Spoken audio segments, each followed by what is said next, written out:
Now we're ready to put everything together. You will have found something this week that's going to help you with time and with procrastination. It might be something that we've talked about, could be something else you've discovered, or something that somebody shared in the cafe. The important thing is that you start getting things put into shape, into a form that's going to work for you. You'll need to refer back to these principles often, and don't forget that butterfly wings need to be enacted one at a time. Now, often we feel guilty. We're so busy working that things get pushed to the bottom of the priority list. Our relationships, our time with family, children can all become a bit out of kilter. And considering that most of us start this business to improve these things, it's really not a good thing. So as we put everything together today, we're going to be making sure the most important things in our lives stay the most important. Now, you might have heard of Stephen Covey, The 7 Habits of Highly Effective People. This is a book that really did change my life. It's a fairly full-on heavy read, and I know a lot of people have started trying to work with the book and then just found it a little bit too heavy. So what I recommend is that a much easier read is The 7 Habits of Highly Effective Teens, which is written by Stephen Covey's son.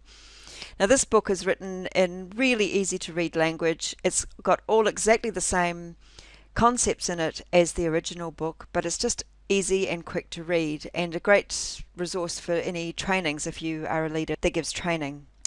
Now, I was introduced to the 7 Habits of Highly Effective People when I was in a state of absolute overwhelm and exhaustion.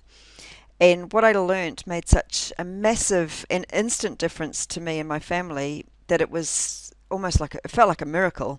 It helped me get balance back and keep the important people and the things first in my life, which reduced a lot of the guilt that I'd been feeling. Habit number 2 is called First Things First, and that's what today's lesson is all about. I can't do this as well as Stephen Covey, so before going any further, please pause the video, go back to your notes, and watch the video link that I've got in there.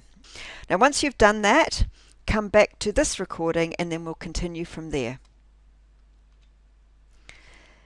So let's grab your diary or your planner and put this into action. So before we get started, there are going to be some things in your week that can't be moved and that actually have to be there.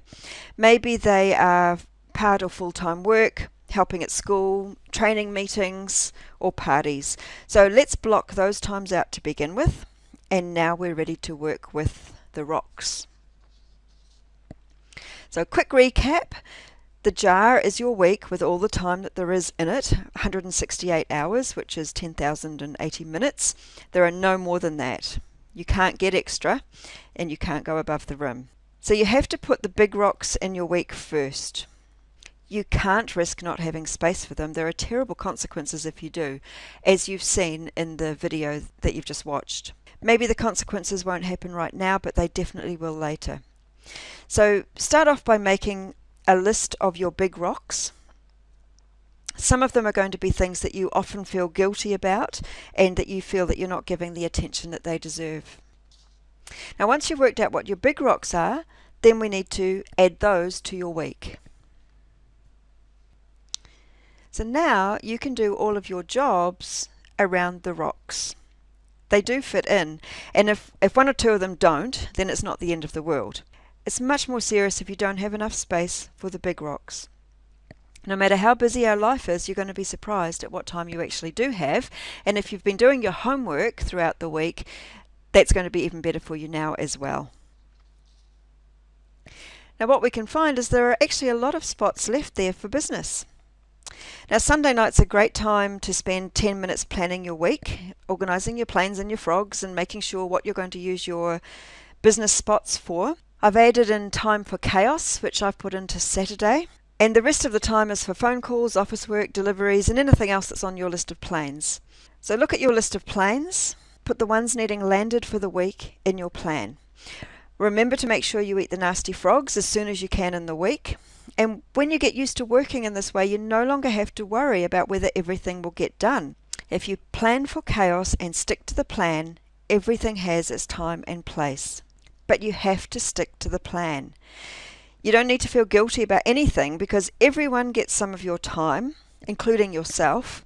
When it's family time, you can be fully present with them because you know all the work is going to be done, so you won't be distracted by it. And believe it or not, there's actually still time for TV and Facebook, as long as you don't do them first.